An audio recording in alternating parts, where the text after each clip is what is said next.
বের হচ্ছেন। দীর্ঘ 3 বছর পর কারামুক্ত হচ্ছেন মাওলানা মামুনুল হক। অনেকে অপেক্ষা করছেন, গেটে অপেক্ষা করছে হাজারো মানুষ। তাছাড়াও রাস্তায় অপেক্ষা করছে মোহাম্মদপুরের বিভিন্ন জায়গাতে। তাছাড়াও উত্তরা এয়ারপোর্ট রোডের বিভিন্ন স্থানে হাজারো জনতা উপস্থিত অপেক্ষা করছে।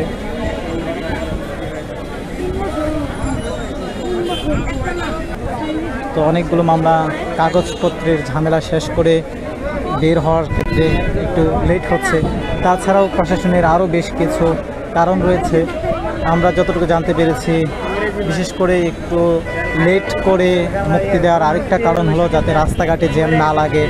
মিছিল মিটিং যদি কখনো মিছিল কেউ করে খুশির বশত, তাহলে যেন সমস্যা না হয়। আমরা জানতে পেরেছি হুজুর চলে আসতেছেন,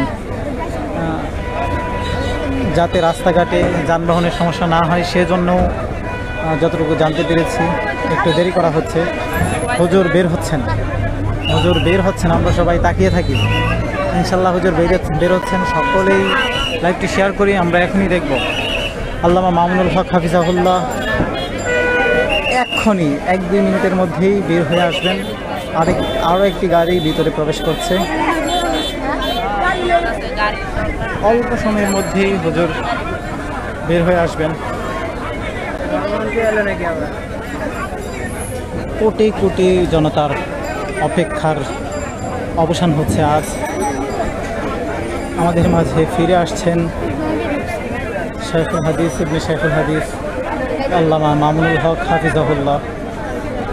আবারও আমরা ওনার উচ্চকিত কণ্ঠ শুনতে পাবো। বুক টান করে সাহসের মিনার হয়ে যে সাহসের বাণী তিনি আমাদেরকে শোনাতেন, তা আবারও আমরা শুনতে পারবো। সুতরাং অধীর আগ্রহে আমরা যারা অপেক্ষা করছি, আমাদের অপেক্ষার অবসান হবে অল্প সময়ের মধ্যেই ইনশাল্লাহ।